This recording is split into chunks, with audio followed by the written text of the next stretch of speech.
This is Dan Dix here reporting for Press for Truth. We're here at Grassroots Medicinal, and I'm joined by the one and only Josh Sigurdson of World Alternative Media. And Josh, coming down the road in 2018, I think the legalization of cannabis is going to be one of the biggest, hottest issues for Canadians. So what are your thoughts on the proposed so-called legalization under Justin Trudeau coming down the pipe for Canadians soon? Well, plain and simple, I think that the legalization in Canada is nothing short of a lie.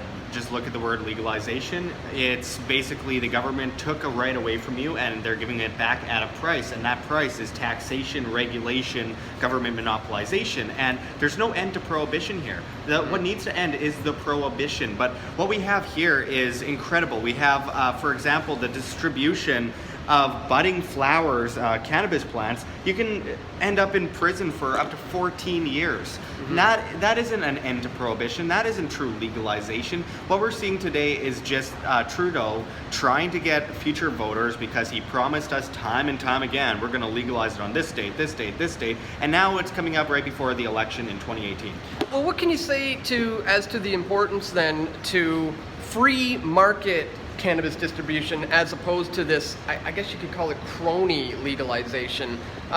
What can you say as to the not only the importance of opening it up to a truly free market, but really how the mom and pops are being squashed by Marijuana Inc.?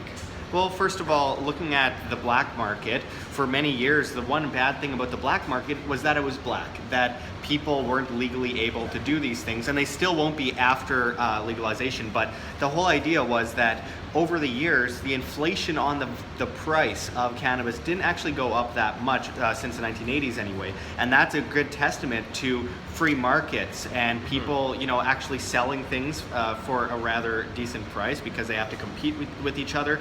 And in the case of legalization in Canada, obviously they're going after all the dispensaries, and this free market angle is going to be extinguished. So this is the major part that we have to be looking at, is that people after legalization will very well still end up in prison for selling it out of their house, trying to make a living off of something that's very innocent. A lot of people need cannabis. There's so many medical issues that people have, and you go to the government and they are going to monopolize it. They are going to monopolize the industry, provide a bad product for a higher price than it should be, tax the hell out of it, and continuously kind of close the walls on this industry to the point where it'll be a complete monopolization, and you're going to get a bad product for a high price. Well, in the province of Ontario, they've already talked about opening this up to the Liquor Control Board of Ontario. It's called the LCBO. What are your thoughts about the government putting the hands of medicinal cannabis into a liquor control board? Instead of having small independents, people just like we have here at Grassroots Medicinal doing the work, as opposed to this crony inside government liquor board. I mean, it just doesn't make any sense. No, it doesn't make any sense. They're doing exactly what they did with cigarettes as well. They are going to bring the price way up, and they are putting as many control mechanisms on the cannabis industry as they humanly can. Mm-hmm. And most people on the streets, they're like, yeah, Trudeau's legalizing, that's great, everything's going to be great. And now they're apathetic. They're sitting apathetic to the fact that, now they can legally smoke pot on the street. Well, that isn't the whole entire story here. It also comes down to us being able to sell, to self-medicate, to grow.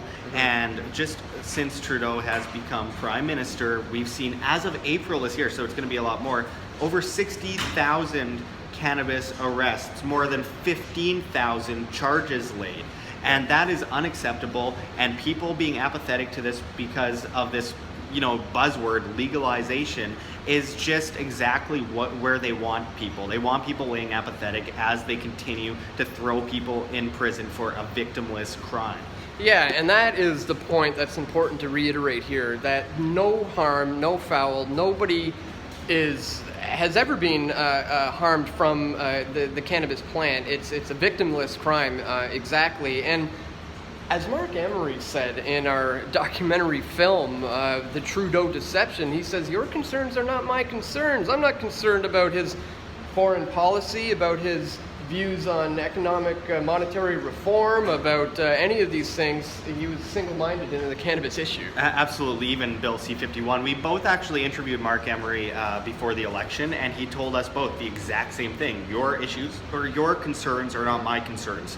And, you know, you talk about Bill C-51 or something, and he says, well, if activists are thrown in prison, that makes them a good activist. So if you aren't thrown in prison as an activist, then you're not a real activist. And you know, this is the kind of sentiment that you get out of Mark Emery.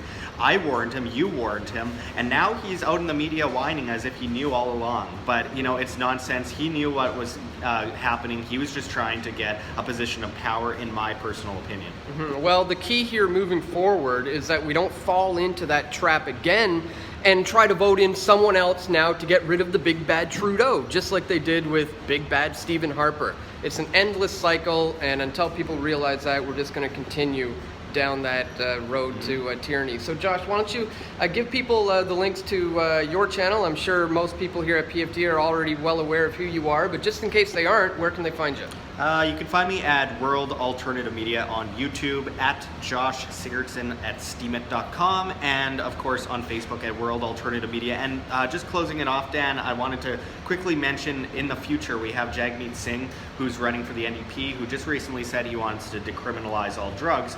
And while that looks on the surface like it's a great thing, I'm all for the end of prohibition on all these drugs that we see on the streets to get them out of the hands of the black market and gangs. However, the way that they're going to do it, we know the NDP, they are going to turn it into a tax revenue system, monopolize all those drugs, and before you know it, you're going to have even worse quality drugs on the streets, and gangs are going to continue producing. So we need to have a real end to prohibition. Beware of the new wolves in sheep's clothing coming down the pipe from the NDP. Josh, once again, thanks so much for talking to us. Thank you.